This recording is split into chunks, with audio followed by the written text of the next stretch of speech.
Muli po, isa po mapagpalang araw sa ating lahat. Amin pong mga tagapakinig, sa amin pong mga kapatid na patuloy na sumusubaybay sa atin pong programa dito po sa Embracing Present Truth Ministry, at muli niyo po makasama ang inyong pong lingkod, Brother Misael H. Cole Jr. upang ating pong pagpatuloy ang pag-aaral ng salita ng ating Panginoon sa atin pong 7 araw na pag-aaral ng Biblia na may pinaka-pamagat na Wake Up Call message series na ating pong pinag-aaralan.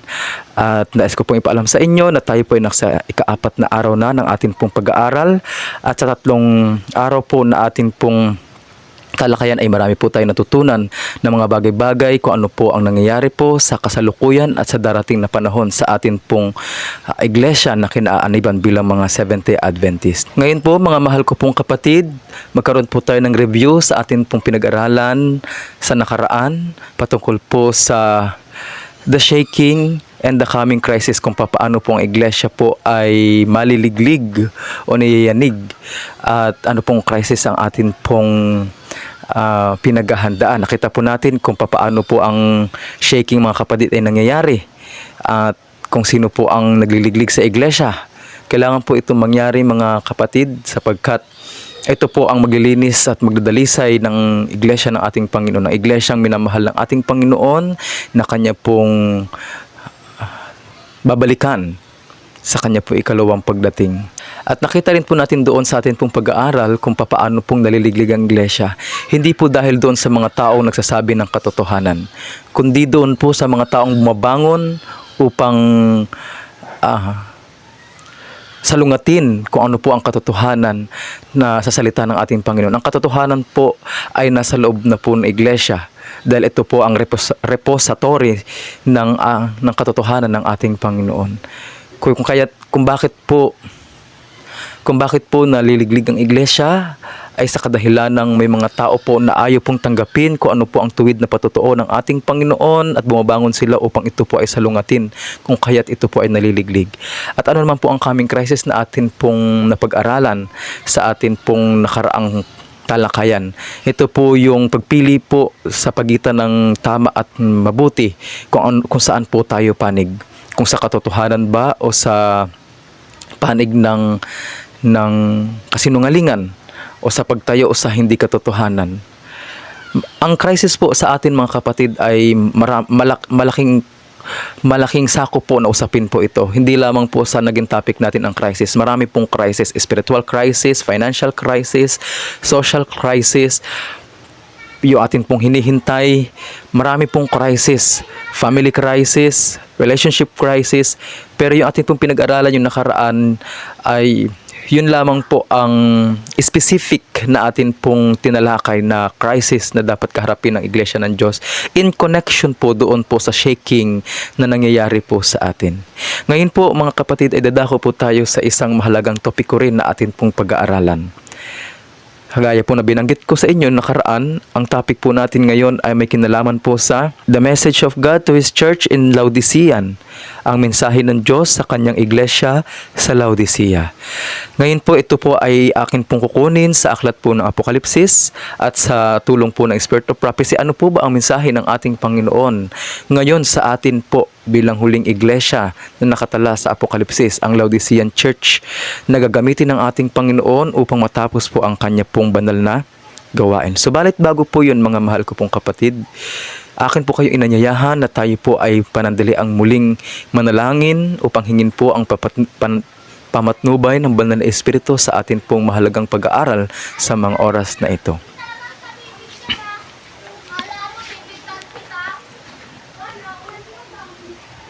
Tayo po ay manalangin. Dakila po naming Ama na pinagmula ng karunungan, patuloy po kaming humihingi sa iyo, Ama, ng patnubay ng iyong banal na Espiritu. Lumalapit po kami na may pagpapakumbabang puso, Ama, at nais po namin ipasakop ang aming mga sarili sa iyo sa muli po namin pag-aaral ng iyong salita sa napakahalagang mensaheng ito, dakilang Diyos. Maaari po ba, Ama, na kayo po iyong tulungan, pangunahan ng iyong banal na Espiritu at matuto, Ama, at mabuksan aming mga puso sa katotohanan ng papahayag niyo po sa amin, upang sa ganon, kung aming makita na kung ang aming pong kalagayan ay nasa panganib, dakilang Diyos, kami po ay maituwid. Tulungan mo po kami na maging mapagtanggap sa anumang katotohanan na amin pong makikita, Ama. Ipagpatawad ang aming mga pagkukulang pagkakasala. Ito pong aming hiling sa pangalan na aming Panginoong sa Jesus. Amen. Tayo po ngayon ay dadako na sa atin pong pag-aaral. Nais ko po kayong anyayahan na buksan niyo po ang inyo pong mga banal na kasulatan sa aklat po ng Apokalipsis, chapter 3, verses 14 to 19. Ito po ay atin pong babasahin at atin pong bigyan ng puntos ang mga bagay na atin pong makikita dito. Ang Laodicean Church, mga mahal po namin tagapakinig, ay ang huling iglesia sa 7 iglesia na naitala sa banal na kasulatan sa aklat ng Apokalipsis, na kung saan yun po ang sinisimboluhan ng bawat iglesia ng ating Panginoon time to time hanggang sa panahon po natin ngayon na bilang pinaniniwalaan natin na tayo po yung huling iglesia, na ito po ang iglesyang darat na ng ating Panginoon. Ngayon po mga kapatid, iba-iba po ang karakter ng mga iglesia na nabanggit po dito sa Apokalipsis, chapter 2 hanggang chapter 3.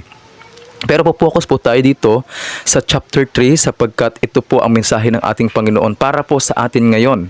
Bagamat yung iba pong karakteristik ng iglesia ay pwede din po maging ma-apply po sa atin bilang sa spiritual aspect. Subalit ito pong Laodicean Church ay may malaking bahagi po sa mensahe ng Panginoon para po sa huling iglesia na kanya pong daratnan ng Laodicean Church. At tayo po yon mga kapatid.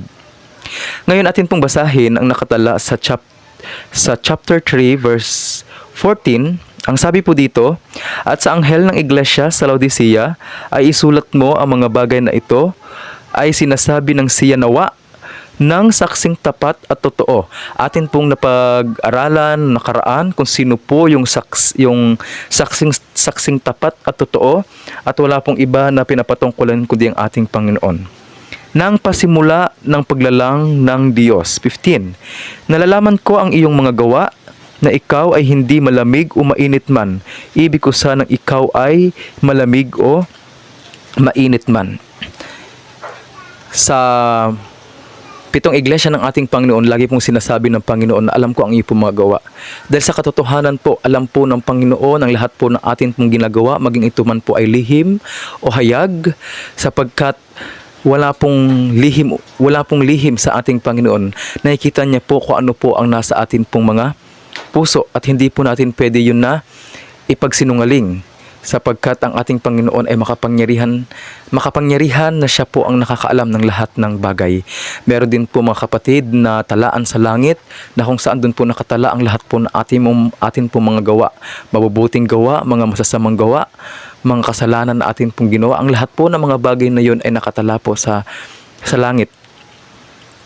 Ngayon po mga kapatid, bakit po sinabi ng ating Panginoon sa kanya pong iglesia na ibig ko sanang ikaw ay mainit o malamig? Kasi ayaw po ng Panginoon, alam po natin ito, na ayaw po ng Panginoon na tayo po ay maging mga maligamgam o yung lukewarm sa Ingles.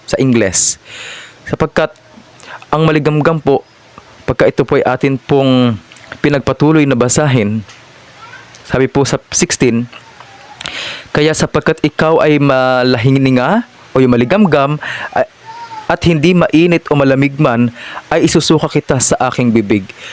Alam po natin na kapag ang isang inumin ay maligamgam, hindi po ito kaaya-ayang inumin. Mas mainam pa pong inumin ang mainit-init o ang malamig na inumin kaysa sa maligamgam, sapagkat ito po ay nagdudulot ng ibang pakaramdam po sa atin. Ganoon din po sa Panginoon.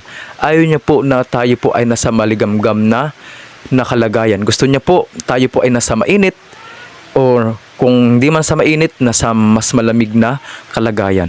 Bakit po mga kapatid? Mamaya po titingnan po natin na bakit po sinabi ng Panginoon na tayo po dapat ay nasa malamig o nasa mainit o nasa malamig na kalagayan, hindi po nasa maligamgam o nasa neutral na kalagayan. Pagpatuloy po natin, basahin po natin ang sa verse 17. Ang sabi po, "Sapagkat sinabi mo," yung sabi po ng iglesia sa Laodicea, "ako'y mayaman at nagkamit ng kayamanan at hindi ako nangangailangan ng anuman at hindi mo nalalamang ikaw ay aba at maralita at dukha at bulag at hubad. Kung atin pong papansinin kung ano po yung naging dahilan kung bakit ang Laodicea ay naging maligamgam o lukewarm. Dahil po yun sa salitang hindi po siya nangangailangan. Yung iniisip niya na hindi po siya nangangailangan, na iniisip niya po ay na siya po ay okay na sa kanya pong kalagayan. Pansinin niyo po, mga kaibigan, mga kapatid, kapag ang isang tao po ay naliligo sa isang maligamgam na paligo o nandun po siya nakalubog sa isang maligamgam na paliguan, hindi po ba't nakakaramdam po tayo ng relax na pakiramdam na parang masarap po magbabad doon sa tubig na maligamgam? Nare-relax po ang atin pong mga katawan. Ganon din po ang pakiramdam po ng Laodicea. Dahil po sa maligamgam, ang kalagayan po natin ay nakarelax po tayo. Hindi po tayo nangangailangan ng kahit na ano. Wala po tayong iniisip na kahit na ano. Ang alam lang natin, okay tayo. Nasa maganda tayong kalagayan. Pero ang katotohanan, ang sabi po dito ng ating Panginoon, tayo daw po ay aba, maralita, dukha, bulag at hubad. Ngayon po mga kapatid, ang kalagayan po natin ngayon bilang Laodicea ay ang katwiran na meron na ako yan, alam ko na yan, lalo na po yung salitang alam ko na yan. Pero ang magiging tanong niyan, isinabuhay mo ba yung nalalaman mo? Kasi kung alam mo ang isang bagay at hindi mo isinasabuhay, maaring ikaw ay nasa Laodicean condition. Mamaya po titinan po natin kung ano pa po ang payo ng Panginoon sa iglesia ng Laodicea. Lalo tigit pagkatininan po natin mga kapatid kung ano po ang nakalagay sa Spirit of Prophecy na mensahe ng Panginoon sa kanya pong iglesia sa Laodicea. Noon po mga kapatid, iniisip ko po na natatak po sa aking isip na ang pagiging Laodicea ay yung mga tao lamang po na bibihira at pasulpot-sulpot lamang po sa pananambahan sa ating pong iglesia. Kumbaga parang minsan nasa simbahan, minsan wala, at sila po yung mga taong halos hindi mo po mabigyan ng bahagi. Iniisip po natin na sila po yung mga Laodicean condition. Pero sa akin po pag-aaral ng salita ng ating Panginoon, hindi po pala iyon ang tunay na Laodicea. Ang nakakatakot po, ang tunay na Laodicean condition ay yung mismo tayong mga tagapanguna, mga leader. Yung mga taong may kita mo sa loob na iglesia na mga masisigla, mga taong nakita mo sa gawain, mga taong may kita mo na aktibo sa lahat ng gawain sa loob ng iglesia. Subalit ang masakit na katotohanan ay hindi po sila nangangailangan ng kahit na ano na. Bakit? Sapagkat iniisip po nila na sapat na ang kanila pong tinanggap. Wala na silang kailangan. Kumbaga ayaw na po nilang matuto, ayaw na po nilang ma-excel. Okay na, iniisip naman nila, importante nasa gawain ako, importante nag-i-speak naman ako, importante kasama ako sa mga aktibidades ng iglesia. Yun na po yung kanilang mindsetting. Pero hindi na po sila nagdi-deep study ng salita ng ating Panginoon upang malaman po nila kung ano po ang kalooban ng ating Panginoon. Sapagkat mga kapatid, ito pong dahilan kung bakit ang iglesia ay maralita, aba, dukha at bulag at hubad. Meron pong dahilan mga kapatid kung bakit nasabi ng Panginoon sa kanyang iglesia sa Laodicea Church ang mga bagay na ito. Hindi ko po ito maiisa-isa ngayon sa inyo mga kapatid sapagkat ito po ay nangangailangan ng ibang pag-aaral na kung saan dito lamang po tayo tututok sa topikong ito kung bakit po nasabi ng Panginoon yung mga bagay na ito, bakit nga ba maralita, bakit nga ba dukha, hubad at bulag ang kanya pong iglesia. Meron pong mga dahilan at biblical po ang mga dahilan na yan mga kapatid. Ngayon naman po mga kapatid, dumako po tayo sa verse 18 kung ano po ang ipinapayo ng ating Panginoon sa kanya pong iglesia sa Laodicea. Ang sabi, ipinapayo ko sa iyo na ikaw ay bumili sa akin ng gintong dinalisay ng apoy. Alam niyo po mga kapatid, sa 7 iglesia, tanging ang Laodicea Church lamang po ang inyo po makikitaan ng salitang I counsel you o pinapayuhan kita, ipinapayo ko sa iyo. At totoo po na dapat po ang iglesia ng Laodicea ang pinakamayaman, lalo tigit sa panahon po natin ngayon. Bakit? Sa spiritual, talaga pong dapat ang tayo pong Laodicean Church ang siyang tumanggap ng mas malaking liwanag, sapagkat yan po ay nakasulat sa aklat ng Daniel na ang kaalaman ng tao ay lalago.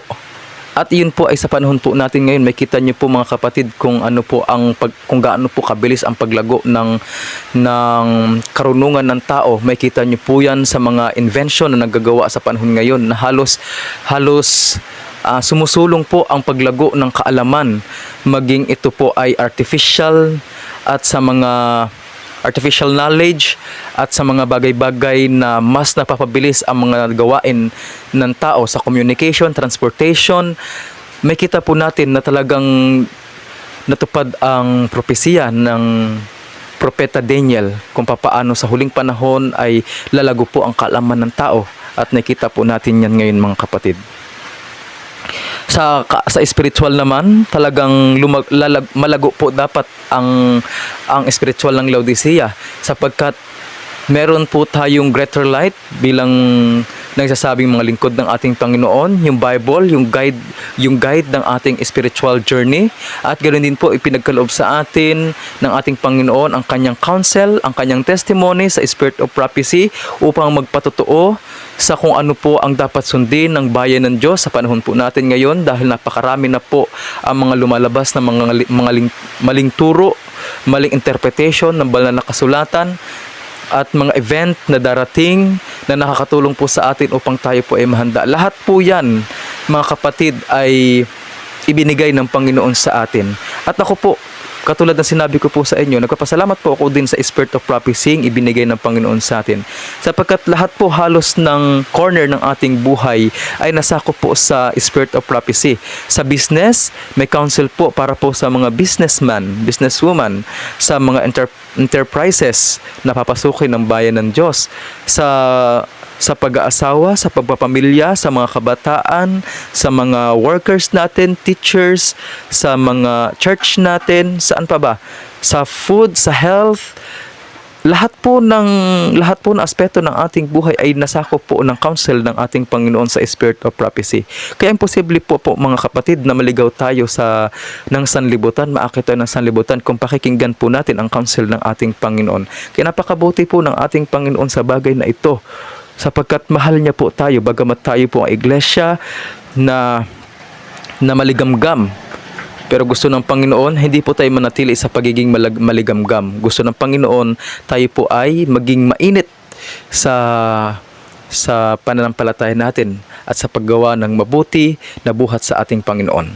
Alam niyo po mga kapatid, sa katotohanan, ang isa pong lukewarm condition ng ating pong pananampalataya ay napakahirap po iyong iangat. Bakit? Mas mainam pa po na tayo po ay malamig, sapagkat meron pa po tayong pagkakataon na maging mainit. Subalit kapag tayo po ay lukewarm na, may kahirapan na po ito mga kapatid. Bakit? Sapagkat meron ka na pong sariling paniniwala, sariling interpretasyon, sariling standard na sinusunod, na kahit na hindi na po yan kaayon sa ating Panginoon. Kumbaga parang sa'yo, ito na yon, inilalaban mo na yung bagay na iyan kahit marami na pong na-compromise. Hindi po yun ang gusto ng ating Panginoon. Kaya nga po siya nagbigay ng counsel sa atin . Subalit hindi ko naman po hinahatulan yung atin pong mga kapatid na andun po sa kalagayan ng Laodicean condition. Kasi sabi naman po din dito, meron naman talagang pagkakataon na makabawi o makabangon kung pakikinggan po ang counsel. Pero kung ikaw po ay hindi na makikinig sa payo ng ating Panginoon, sa kanyang salita o maging sa testimony, sa spirit of prophecy, nasa kalagayan po tayo ng pagiging Laodicea. Meron po kaming naging argumento minsan sa bagay na ito patungkol po sa Babylonia at sa pagiging Laodicea. Halos wala pong pagkakaiba ang pagiging Babylonia sa Laodicea, mga kapatid. Sapagkat ang pagiging Laodicea, ang pagiging Babylonia na pag-aralan po natin kung bakit babagsak ang iglesia ng Diyos ay dahil po niyakap ng iglesia ng ating Panginoon ang sanlibutan at pinipilit niya itong ipasok sa kanyang iglesia. Nagiging double-minded po ang bayan ng Diyos o ang isang lingkod ng Diyos nagsasabing Kristiyano sapagkat niyakap niya ang sanlibutan at the same time sinasabi niya siya po ay tagapaglingkod ng ating Panginoon, Kristiyano. Hindi po yun gusto ng ating Panginoon. Yun din po ay nasa Laodicean condition. Sabihin, kalahati mundo, kalahati na relihiyoso. Kaya ikaw po ay maligamgam. Pero iniisip mo na okay ka naman, na nagagamit ka naman sa ating Panginoon. Yun nga lang, nasa sanlibutan ka din. Nagpapagamit ka rin sa sanlibutan at nagpapagamit ka din sa gawain ng Panginoon. Yan po ay Laodicean condition. Ayaw po ng Panginoon yan, mga kapatid. Ngayon, ang sabi dito ay, yun, yung ipinapayo nga ng ating Panginoon na tayo ay bumili ng gintong dinalisay ng apoy. Ano po ba yung gintong dinalisay ng apoy? Yan po yung pure faith sa pamagitan po ng love o pag-ibig ng ating Panginoon na purify ang ating pong pananampalataya dahil po sa pag-ibig. Yan connected din po yan sa revival upang ikaw ay yumaman. Hindi po ito pagyaman sa financial, kundi ang tinutukoy po dito ay pagyaman sa spiritual. Ano pa? At ng mapuputing damit. Ang mapuputing damit, alam po natin kung ano ito. Wala pong iba kundi ang righteousness ng ating Panginoon na yun po yung nawala doon po sa Eden sa pagkakasala ng mag-asawa, na yun po ang ibinabalik ng ating Panginoon. Ito rin po yung damit pangkasal na dapat po ay suot-suot na po natin ngayon. Upang huwag mahayag ang iyong kahihiyang kahubaran at ng pamahid sa mata o yung tinatawag na eye salve. Ano po ba yung pamahid sa mata? Walang iba po kundi yung Holy Spirit din upang makita natin ng malinaw kung ano po yung atin pong kalagayan sapagkat tayo nga po ay maralita, dukha, hubad, bulag. Pero iniisip natin, okay tayo. Pero sa may papaningin ng Panginoon ay hindi. Kaya gusto ng Panginoon, bilhin po natin yung pamahid sa mata o yung eye salve na tinatawag upang ikaw ay makakita. 19. Ang lahat kong iniibig ay aking sinasaway at pinarurusahan, ikaw nga'y magsikap at magsisi. Meron pong isang kapatid na nagsabi sa akin na dapat daw po ang mensahe na atin pong ipinapahayag ay puro pag-ibig ng ating Panginoon o kaligtasan ng ating Panginoon. Pero kung titingnan po natin mga kapatid, ang pagsusaway din sa loob ng iglesia at ang pagsasabi ng katotohanan sa mga nangyari sa iglesia, ito rin po ay bahagi ng pag-ibig natin sa atin po mga kapatid. Sapagkat kung ito po ay sinabi ng ating Panginoon sa banal na kasulatan, bakit hindi po natin dapat sabihin sa iba? Nauulitin natin kung ano po ang sinabi ng ating Panginoon. Ang pagtutuwid po sa atin pong mga kapatid o pagsasabi ng katotohanan sa atin pong mga kapatid, yan din po ay bahagi ng atin pong pag-ibig sa kanila. Sapagkat kung hindi po natin iniibig ang ating mga kapatid, di na po natin sila kailangang sabihan. Sabihin natin, may mga isip naman yan, may mga sarili naman yan, mga Biblia, di sila maghanap, maghalongkat ng katotohanan. Pero hindi po yun ang gusto ng Panginoon, sapagkat ikaw, ako, na nag-aaral ng salita ng ating Panginoon, meron din po tayong bahagi na dapat gampanan.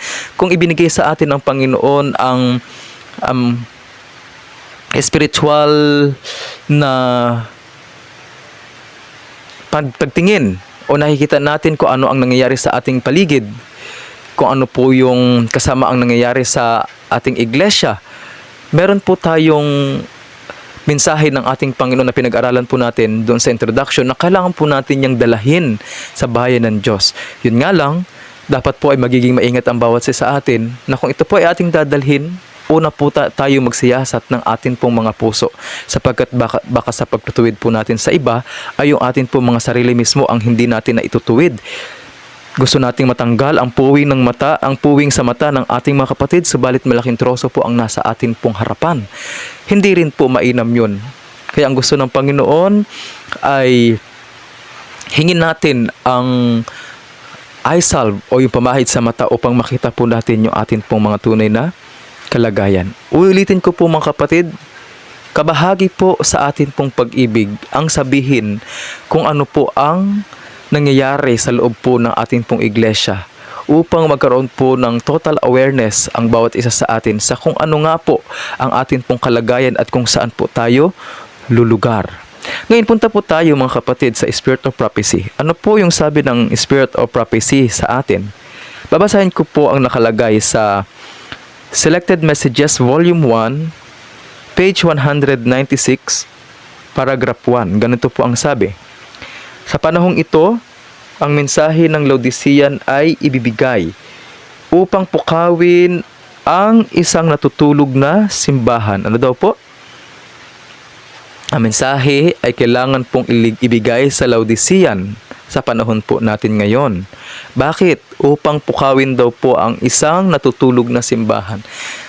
Naniniwala po tayo na simula lang pumasok noong 1844, nagkaroon po ng Great Disappointment.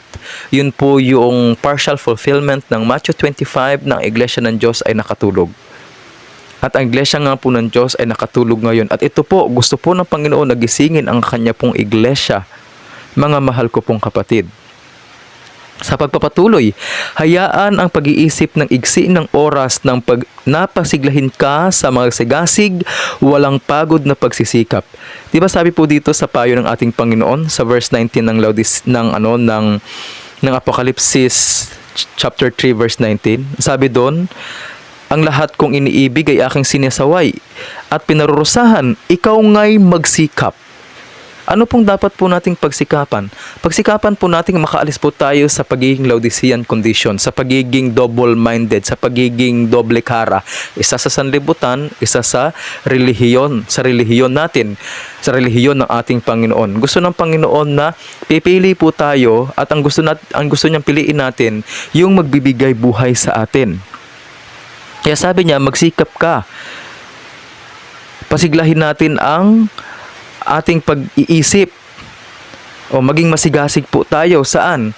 Sa gawain ng ating Panginoon.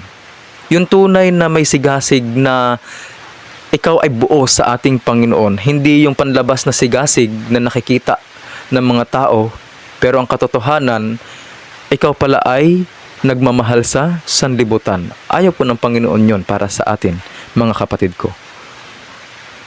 Sa pagpapatuloy, alalahanin na si Satanas ay bumaba na may dakilang kapangyarihan upang gumawa ng lahat ng panlilinlang ng kalikuan sa kanila na napapahamak. Tandaan po din natin na hindi po natutulog ang kaaway. Hanggang ngayon ay gumagawa siya ng kaparaanan upang ang bayan ng Diyos ay madala niya sa inactive na buhay, yung hindi kumikilos, hindi nagiging mabuting saksi ng ating Panginoon. Kung papaano tayo po ay binago ng ating Panginoon, iniligtas sa tiyak na kaparusahan ng kasalanan, walang iba kundi ang kamatayan. Gusto din po ng ating Panginoon na tayo po ay magsikap. Mga kapatid, wala pong magagawa ang ating Panginoon kung tayo na po mismo ang nag-decide na ayaw po nating sumunod sa Kanya. Ang kaligtasan po ay regalo na libre para sa atin. Subalit kung ito po ay hindi po natin tatanggapin ng buong puso sa atin pong mga buhay, hindi po ito magkakaroon ng kapangyarihan sa atin. Kaya ang gusto ng ating Panginoon, tayo po ay magsikap sa kung ano po ang kalagayan po natin ngayon. Atin naman pong babasahin ang nakalagay sa Bible Commentary, Volume 7, page 962, paragraph 1. Ito po ay komentary, mga kapatid, mga tagapakinig, sa Spirit of Prophecy, sa aklat ng Revelation chapter 3, specifically doon po sa Laodicean Church. Ang sabi po dito, mga propesor, ngunit hindi gumagawa. Medyo may kasakitan po ang komentary na ito, mga kapatid. Ang sabi, mga propesor daw, ngunit hindi gumagawa. Ang mensahe ng Laodicean ay angkop sa lahat ng mga nag-aangking tumutupad sa batas ng Diyos, sapagkat alam naman po natin talaga ang darat na ng ating Panginoon ay iglesyang tumutupad sa kanyang mga utos, Revelation 14 verse 12. At ito po yung Laodicean Church na darat na ng ating Panginoon, yung huling iglesia ng ating Panginoon. Subalit meron pong laban ng ating Panginoon sa kanyang iglesia. Sabi dito, sa kabila na tayo po tinatawag na at nagaangking tumutupad sa batas ng Diyos, ngunit hindi mga tagutupad nito. Hindi daw po tayo doer.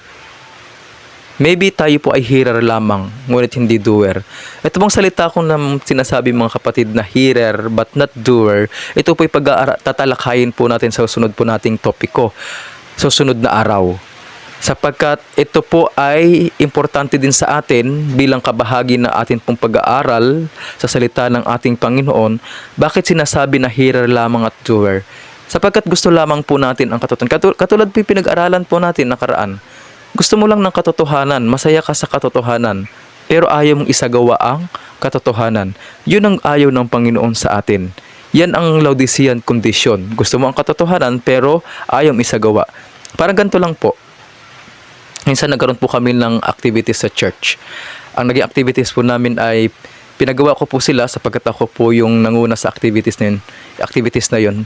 Ang pinagawa ko po ay pinasulat ko po sila patungkol po sa preparation sa end time event. Ang sabi ko, ano po ang gagawin ng Remnant Church ng ating Panginoon bago ang National Sunday Law na ating pong hinihintay?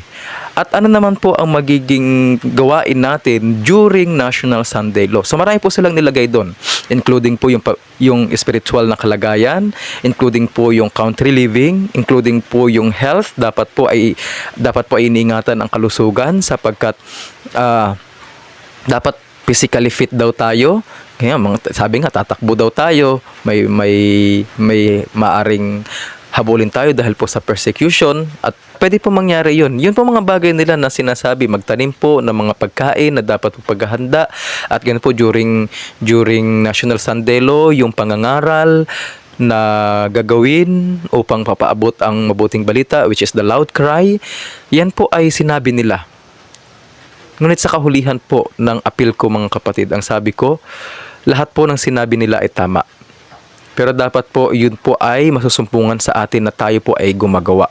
Sapagkat kung yan lang po, alam po natin na yun ang tama, sinulat natin, alam po natin na yun ang paghahanda, sabalit hindi po natin yun iginagawa, hindi po tayo doer. Sabi ko po, magagaya po tayo doon po sa foolish virgin. Sila po, gusto po nila ng katotohanan, mahal nila ang katotohanan, masaya po sila, naghintay din po sila sa ating Panginoon, excited din po sila maghintay sa ating Panginoon, but they are not doer. They were not doer of the word. Yun po ang masaklap. Yan po ay napahagingan po natin, pero mas madadaanan po natin yan sa susunod po nating topic. After po nito, yung tungkol po sa bagay na iyan. Sunod po ay pagpatuloy po natin. Ang sabi, hindi tayo dapat maging makasarili sa anumang bagay. Ang bawat yugto ng buhay Kristiyano ay dapat maging representasyon ng buhay ni Kristo.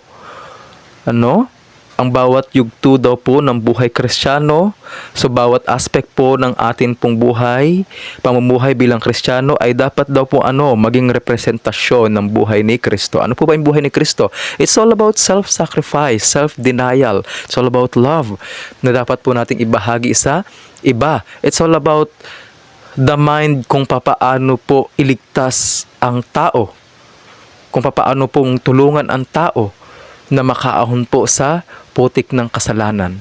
Ganoon din po dapat ang maging mindsetting po natin na nakalagay po sa aklat ng Filipos chapter 2 na maging katulad po tayo ng pag-iisip ng ating Panginoon. Kung hindi, sabing ganoon, kung hindi daw po natin gagawin yon na isabuhay ang buhay ng ating Panginoon sa ating mga buhay, ang sabi dito, maririnig natin ang kakilakilabot na mga salita, hindi kita kilala. Pansinin niyo po mga kapatid, ito pong salita na ito ay maririnig po natin doon po sa foolish virgin, doon sa Matthew chapter 25. Diba? Nasabi Panginoon na papasukin mo kami, sabing ganon. Pero ang sabi, hindi ko kayo kilala. Ganon din po doon sa may aklat sa parabol sa sinabi ng ating Panginoon doon sa mga nagpapagaling, mga gumagawa ng miracles. na sabi ng Panginoon, hindi lahat ng tumatawag sa iyong pangalan papasok sa kaharian ng langit. Ganito din po ang sabi nila. Ang sabi ng Panginoon sa kanila, hindi ko kayo nakikilala, kayong gumagawa ng kasamaan. Sunod po natin ay may kita po sa, doon pa rin po, Bible commentary. Binabasa po natin yung commentary ng Spirit of Prophecy sa chapter 3 ng Revelation, specifically doon po sa Laodicean Church. Page 964, paragraph 4. Ang sabi, ito ang patotoo na ibinigay tungkol sa simbahan sa Laodicea. Ano yung patotoo na yon? Ang simbahang ito ay matapat na tinuruan sa kanyang liham sa mga taga-Kolosas. Ito po yung sinasabi ko sa inyo kaganina na pinuntahan ng Apostol Pablo. Sinulat ni Pablo si Epaphras na isa sa inyo na alipin ni Kristo ay bumabati sa inyo na laging nagsisikap na marubdob para sa inyo sa mga panalangin upang kayo ay makatayo ng sakdal at ganap sa lahat ng kalooban ng Diyos, sapagkat ako'y nagpatotoo sa kaniya na siya ay may malaking kasigasigan para sa inyo at sa mga nasa Laodicea at sa mga nasa Hierapolis. Paano po ang mga lingkod ng ating Panginoon nagsisikap na mabigyan ng kalakasan ang mga mananampalataya sa mga lugar na ito, kasama po ang Laodicea. Ganon din po ang dapat po nating gawin, mga kapatid.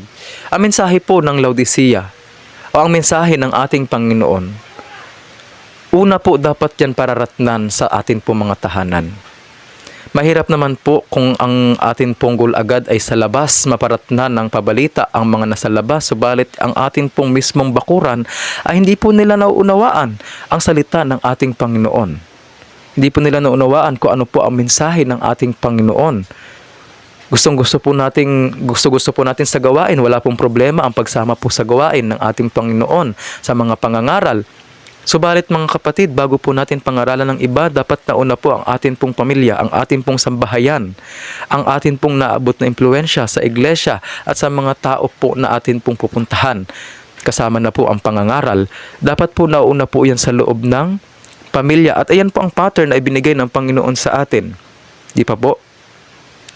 Wala pong ibang pattern kundi ang mauna sa pamilya at sa iglesia at sa mga tao na naabot po ng atin pong impluensya. Sabi po sa pagpapatuloy, 964 paragraph 5, maraming mahusay na paggawa ang ipinagkaloob sa simbahan ng Laodicean. Kaya nga pumayaman tayo sapagkat lahat po ay binuhos po sa atin ng ating Panginoon. Sa kanila ay binigay ang pangangaral. Kayo nga ay maging sakdal gaya ng iyong ama na nasa langit na sakdal. Be therefore perfect. Ito din po ang message ng Panginoon sa Laodicea, ang kanya pong salita na tayo daw po ay maging sakdal sa ating Panginoon. Perfection of character. Ito po ay mapag-aaralan po natin sa susunod na mga yugto ng atin pong pag-aaral. Maganda pong topiko ito. Papaano po ito maisasabuhay ang perfect character ng ating Panginoon na dapat po nagmamanifest sa bawat nagsasabing siya ay Kristiyano at tagasunod ng ating Panginoon. Sabi po dito, ngunit hindi sinunod ng simbahan ang gawaing sinimulan ng mga mensahero ng Diyos. Narinig nila, ngunit nabigo silang ilapat ang katotohanan sa kanilang sarili at isagawa ang tagubiling ibinigay sa kanila. Ang resulta na sumunod ay ang resultang laging tiyak na susunod sa pagtanggi sa mga babala at pakiusap ng Panginoon. Ayan po ang matindi mga kapatid. Anong sabi?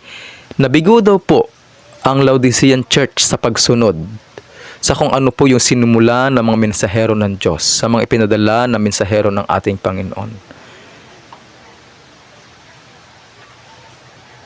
Nabigo po sila sapagkat narinig nila pero hindi po nakita sa kanila pong pamumuhay bilang Kristiyano ang kanila pong tinanggap na katotohanan. Ang isa din pong masakit sa katotohanan sa pagiging Laodicean mga kapatid, yung meron ka pong sariling pamantayan, yung meron kang sariling sinusunod na akala mo ito ang tama, kasi maaring ikaw ay may pinag-aralan, maaring ikaw ay nag-aral ng salita ng ating Panginoon, But on your own, sa iyong idea, sa iyong sariling pagkaunawa lamang mo sinusunod kung ano po yung nakatala sa salita ng ating Panginoon. Pero hindi naman po talaga yon ang gusto ng Panginoon para sa atin. Meron ka pong sariling pamantayan. Yung katotohanan na sana ay binabaluktot mo pa. Yung tuwid na patotoo na nga, binabaluktot mo pa. Yun po yung mahirap sa atin bilang mga Laodicean. At ito po, nakasulot po dito, mga kapatid, kung bakit nabigo ang Laodicea na sundin yung gusto niya para sa nasundin yung gusto ng Panginoon para sa kanya. Ang dahilan, nabigo silang isabuhay kung ano ang katotohanang ibinigay ng Panginoon para sa kanila. Sa pagpapatuloy po mga kapatid, ito po ibabasahin ko na po sa Ingles. Hindi ko na po ito tinagalog. Maganda rin po basahin sa Ingles. Ang sabi, message for the idlers in the vineyard. Pag sinabi pong idlers, ito po yung mga tamad sa vineyard, mga tamad sa ubasan ng ating Panginoon. Sabi dito, to the idlers in the Lord's vineyard, the Laodicean message is sent. Saan daw po ibinigay ng Panginoon ang kanyang mensahe sa Laodicean? Para daw po doon sa mga tamad sa ubasan ng ating Panginoon. Application of Laodicean message. The message to the Laodicean church is applicable to all who have great light and many opportunities and yet have not appreciated them. Ulit-ulit po mga kapatid, no? Sa Bible Commentary, Volume 7, page 961, paragraph 5. Yung mensahe daw po sa Laodicean church ay talagang applicable para sa lahat ng tumanggap ng dakilang liwanag, malaking liwanag, at maraming pagkakataon na sana isabuhay ang liwanag nito. And yet, ang sabi, ganun pa man, ay hindi po nila na-appreciate yung mga bagay na iyon. Bakit? Meron nga pong sariling pamantayan. Meron nga pong sariling gusto. At hindi yung gusto ng Panginoon ang kanila pong sinusunod. Next, Laodicean message for Adventists. The message of the Laodicean church is highly applicable to us as a people. Para saan daw? Para po sa atin na mga tao ng Diyos. It has been placed before us for a long time, but has not been heeded as it should have been. Ano daw po? Yung mensahe daw po ng Panginoon sa kanya pong bayan ay ibinigay na sa atin noon pa man, pero hindi daw po ito pinakikinggan. When the work of repentance is earnest and deep, and individual members of the church will buy the rich goods of heaven. Kung ano po yung, ito pinag-aralan din po natin kung ano po yung mensaheng dala-dala ng ating Panginoon, ng kanya po mga lingkod. It's all about repentance. No, repentance is earnest and deep. At gusto rin po ng ating Panginoon na bawat isa sa atin na miyembro ng kanyang iglesia ay bumili ng mga kayamanan hindi dito sa lupa, kundi kayamanan na nasa langit. Oh, how many behold things in perverted light, in the light in which Satan would have them see. So nakalungkot po, no, na yung liwanag po ay nagiging perverted, ibig sabihin baligtad. At yung kung ano po yung kadiliman, yun po yung nakikita po natin na parang liwanag, na yun ang binibigay ni Satanas. Nakalungkot po mga kapatid yung bagay na ito. Pero sabi nga po natin sa atin pong pag-aaral na ito, hindi lamang po hanggang doon sa lungkot, bagamat ito nga po ay nakalungkot na bagay sa atin, negatibo na bagay sa atin.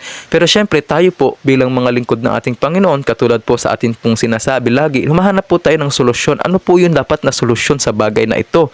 At hopefully mga kapatid, nakikita nyo po kung ano po yung dapat na maging solusyon kahit hindi ko po sabihin, dapat ang bawat isa sa atin alam po natin ang solusyon. Sapagkat ang solusyon po ay doon po sa puno. Ano po yung nagiging puno ng mga negativity na ito na ating pong pinag-aaralan? Yun po yung kukuhaan po natin ng solusyon sa bagay na ito. Sa pagpatuloy, ang sabi sa Commentary, Volume 7, Bible Commentary, Volume 7, page 961, paragraph 8, you may manifest, ang sabi ng Panginoon sa kanya pong iglesia, you may manifest great zeal of missionary effort. Ito po yung sinasabi ko, may kita ka marahil sa loob ng iglesia. Marahil ikaw po ay busy sa gawain ng iglesia at may kita talaga na masigasig ka sa gawain. Pwede daw yun mga kapatid. Pero ito pang kasunod. And yet, because it is corrupted with selfishness and tastes strongly of self, it is not in the sight of God. For it is tainted, corrupted offering. Oh, ito po masaklap. Daw po. Pwede daw po tayo makitaan ng masigasig na pagpapakita na sa gawain ng ating Panginoon, na tayo po ay nakikitaan na aktibo sa mga aktibidades na iglesia. Pero kung ito daw po ay meron pong nahaluan na pangsariling kapakanan, yung parang meron, marahil mga kapatid, ako, ewan ko lang po marahil ay kumbaga parang merong iniisip kang babalik sa iyo. Meron magiging benepisyo kapag ikaw ay nasa gawain. Di ko po alam kung ano to mga bagay na ito yung sinasabi dito mga kapatid. Na dahil sa pangsarili, baka maging katulad ni Judas, sumasama sa ating Panginoon, sa missionary work ng ating Panginoon, pero iba yung kanya mindsetting. Meron po siyang pangsariling kapakanan na iniisip. O baka ganun din po tayo mga kapatid. So ito po yung sabi ng Panginoon.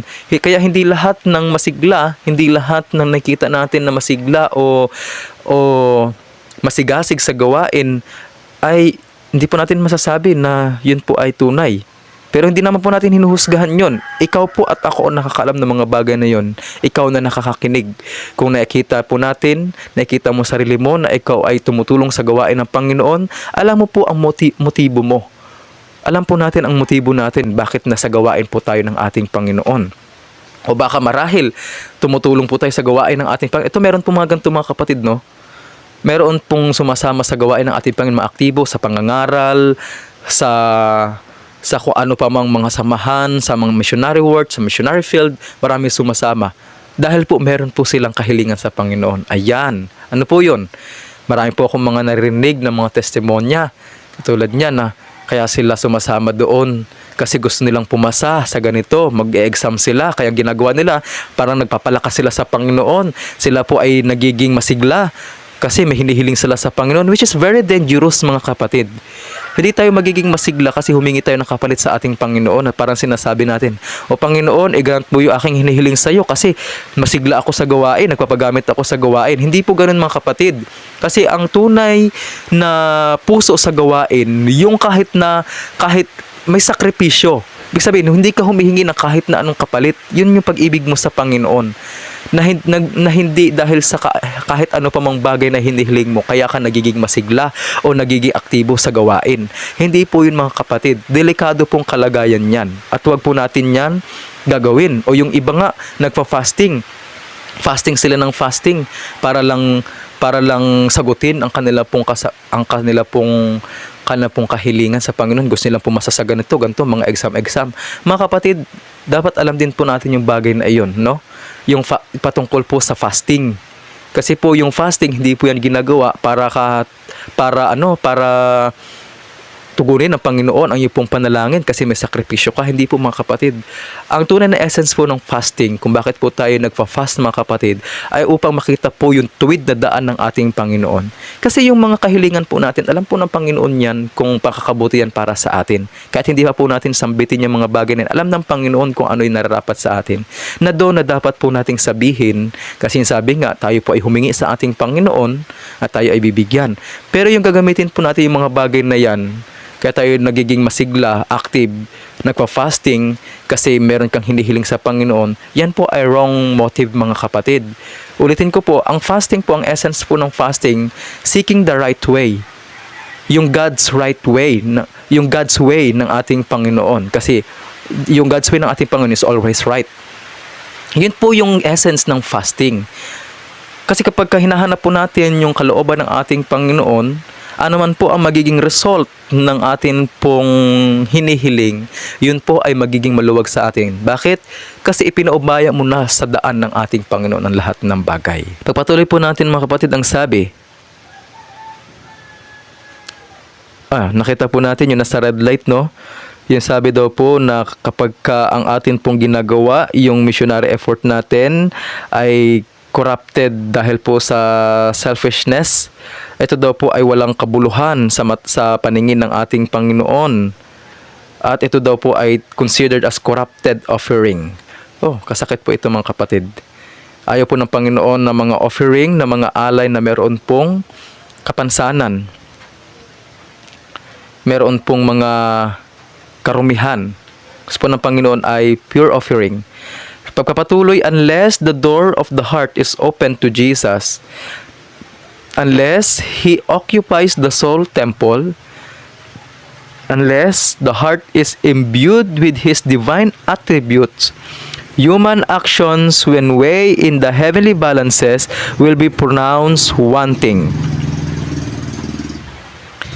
Kapag ang atin daw pong mga gawa, mga kapatid, ay hindi nakasentro sa ating Panginoon, in short, sa binabasa ko, tayo daw po ay ipopronounce na wanting or kulang.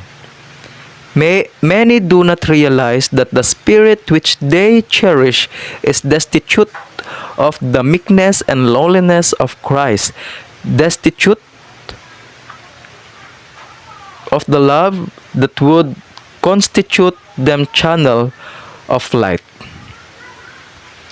Marami daw po na hindi nakaka-realize, mga kapatid, na ang espiritu daw po na dapat po nating i-cherish ay yung espiritu ng kababaang loob na kagaya po ng ating Panginoon, pagpapakumbaba ng ating Panginoon. Na kung ito po yung atin pong ibibihis, tayo po ay magiging liwanag o daluyan ng liwanag sa iba. Sa pagpapatuloy po, ang sabi po sa Bible Commentary, Volume 7, page 962, paragraph C, bankrupt. Many are Laodiceans living in a spiritual self-deception. Bakit po bankrupt? Kasi nga po, nagsasabi po siya na mayaman, pero ang katotohanan, siya po ay dukha. Ibig sabihin, dinadayo niya lang kanyang sarili na kahit mahirap na siya, feeling mayaman. Self-inflated religion, love of self excludes the love of Christ. Those who live for self are ranged under the head of the Laodicean church who are lukewarm. Ayan. Karamihan po yung pag-ibig natin sa ating sarili. Kasama po yung pag-ibig sa ating sarili, yung pag-ibig natin sa sanlibutan. Sapagkat ang pag-ibig sa sanlibutan, yan po yung gusto ng laman. Yan po yung lust of the eyes and the flesh. Yan po yung pag-ibig sa sarili. Wala pong self-denial at self-sacrifice. Ang daan po patungo sa sanlibutan, mga kapatid, hindi po nagre-require yan ng self-denial at self-sacrifice. Pero ang daan po ng ating Panginoon, lagi pong kaakibat yan yung tinatawag na self-denial and self-sacrifice. Kung hindi daw po dahil sa pag-ibig na pag-ibig ng Panginoon sa ating puso at wala yun sa ating puso, tayo daw po ay nasa ulo ng Laodicean church na kung saan ay lukewarm o maligamgam. Sa pagpapatuloy, there may be a wonderful appearance for zeal and ceremonies, but this is the substance of their self-inflated religion. Ulit-ulit po natin sinasabi na nakikitaan tayo ng kagalingan, na tayo po ay mga relihiyosong tao, na tayo po ay mga aktibo sa gawain, pero ang katotohanan po, mga kapatid, yun po ay self-centered, inflated religion. Ito po, mga kapatid, sa panghuli po ang akin pong babasahin. Sa Bible Commentary, Volume 7, page 963, paragraph 6, ang sabi po, worse than infidels. Ang ibig sabihin po ng infidels, mga kapatid, yung hindi po naniniwala sa relihiyon o hindi po naniniwala sa na mayroong Diyos. Ang sabi, half-hearted Christian, ito po yung Laodicean, half-hearted, ibig sabihin kalahating sanlibutan at kalahating relihiyon. Half-hearted Christian are worse than infidels. Mas worse pa daw yung nagsasabing Kristiyano at the same time nasa kalahati ng sanlibutan kaysa doon daw po sa mga infidels o yung mga hindi naniniwala sa Diyos o sa relihiyon. For their deceptive words and non-committal position lead many astray. Ito po malungkot. Kapag tayo po ay nagsasabi na tayo po ay mga Kristiyano, pero hindi po nakikita sa buhay natin yung pagiging Christian, marami daw po tayong madadala sa kadiliman. Meron pong isang kwento, I do not know kung siya po ba ay president o minister, pero sa akin pong naalala, ito po ay parang president ng India, if I'm not mistaken, na nag-try po siya na humalo sa pinakamababang tao. May mga Kristiyano, may mga Hindu, may mga marahil mga Buddhist na nakasama siya. At sa kanya pong pagbalik sa kanya pong palasyo, sa kanya pong lugar, ang sabi niya po sa mga Christian, I like your Christ, but I don't like Christians. So ang ibig sabihin niya, gusto niya daw po yung si Jesus, si Kristo, kasi marahil nabasa niya sa Biblia kung ano yung magawa ng Panginoon, kung ano yung sinasabi ng ating Panginoon sa banal na kasulatan, pero ang sabi niya, I don't like Christians. Bakit mga kapatid? Bakit niya nasabi? Kasi yung pinaniniwalaan ng mga Kristiyano na Kristo, hindi yun nakita sa buhay nila. At yun po yung mahirap mga kapatid. Yung nagsasabi tayo mga Kristiyano pero hindi po nakita sa ating mga buhay. Nagsasabi tayo mga Seventh-day Adventist pero hindi nakita ang pagsasabuhay kung paano ipangingilin ng araw ng Sabath bilang pangilin ng ating Panginoon, na araw na pangilin na ipinapangilin sa atin ng ating Panginoon. Sinasabi natin na maging iba tayo sa sanlibutan pero wala tayong pagkakaiba sa gawa ng sanlibutan. Yan, ang tawag po dyan mga kapatid ay half-hearted. Ang tawag po dyan, mas matindi po ang ginagawa nito kaysa po doon sa hindi mananampalataya o hindi naniniwala sa Diyos, o yung maaring tinatawag ito na ang tawag nito, tinatawag po sila na atheist. Mas okay pa ang atheist. Kasi sabi po dito, the infidels o yung hindi mananampalataya shows his colors. Ibig sabihin, totoo sila sa kanila pong kulay. Yun sila. Talagang sinasabi nila, hindi kami naniniwala. Hindi talaga sila naniniwala. At wala silang dapat patunayan sa kanilang buhay. Sa kabila pa nga po mga kapatid, mas okay pa sila kahit sa kabila na hindi sila naniniwala na mayroong tunay na Diyos, na ang lahat ay by chance lang na nangyari. Pero sila po ay namumuhay na mayroon pong pag-iisip na maging mabuti din. Gumawa ng kabutihan. Unlike po sa atin, mga nagsasabing Kristiyano, nagtatago po tayo sa atin pong kulay. Hindi, kumbaga parang meron po tayong dalawang mukha. Kapag relihiyon ng ating mukha, sinasabi natin, pero hindi natin isinasagawa. Makasanlibutan tayo sa likod ng ating makarelihiyong nasa harapan, mukha o pananamit. Yun po yung ayon ng Panginoon para sa atin. The lukewarm Christians deceives both parties. O ano daw po? Yung maligamgam daw po na Kristiyano ay nalilinlang niya yung parehas. Yung kapwa niya Kristiyano at ganoon din po yung infidels o yung hindi mananampalataya. Kasi nga, sa halip na maakay mo yung hindi mananampalataya patungo sa ating Panginoon dahil hindi niya nakita yung ipinangangaral mo, yung sinasabi mo, hindi kanya paniniwalaan. Di ba po mga kapatid, napakahirap po yun na tayo po ay nagsasalba ng kaluluwa pero hindi po nakita sa atin yung sinsirong pagnanais na iligtas ang sangkatauhan. Satan uses him to do a work that no one else can do. Gagamitin po ni Satanas ang mga lukewarm condition, mga lukewarm Christians para dayain po ang marami. At ako po yung umaasa mga kapatid na ikaw, ako ay hindi mapasama sa ganitong bilang. Sabi po ng Panginoon, mas mabuti na maging malamig. Yung mga malamig po mga kapatid, maaring sila po yung bihira natin makita sa iglesia. Kasi nagkaroon po ng maling thinking dito Ayun ang buong akala ko Pero nagulat po ako nung pag-aralan ko ito mga kapatid. Hindi pala ito sila. Maaring pwedeng sila din. Pero sa karamihan po, ito po yung mga makikita mong zealous o yung talagang aktibo. So natakot po ako na baka Laodicean nga ako. So kailangan po ito ng deep self-searching mga kapatid.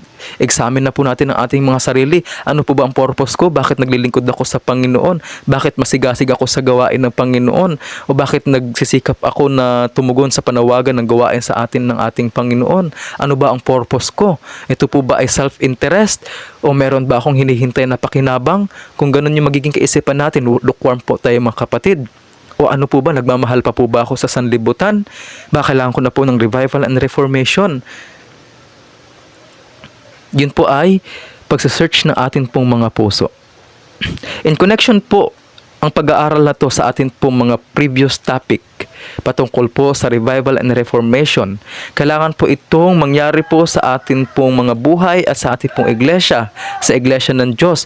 Yung revival and reformation na ito po ang tutulong sa Laodicean Church na mas maging mainit sa paglilingkod at makaalis sa pagiging maligamgam. Totoo po yun mga kapatid, na kapag tayo po nakilala natin ang ating Panginoon at na-revive po ang ating pong kaluluwa, imposible pong hindi po tayo magiging missionary ng ating Panginoon saan man tayo naroon. Imposible po na wala po tayong gagawin.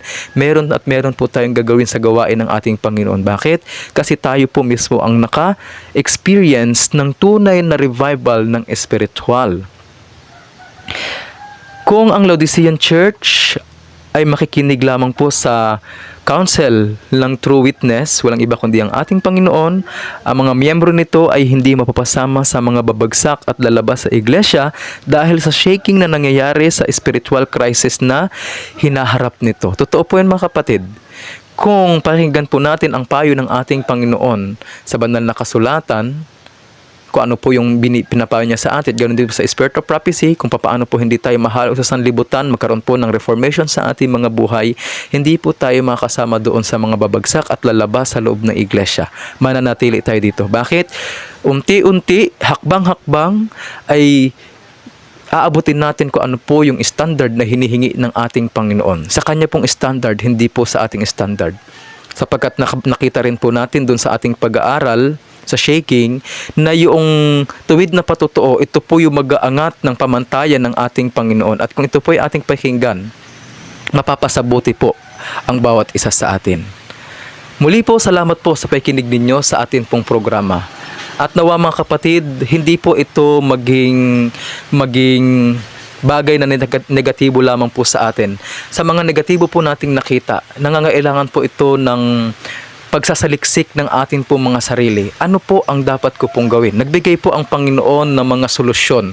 Mula po sa unang araw na atin pong pag-aaral ng topikong ito, hanggang ngayon, ang solusyon po ang ating Panginoon.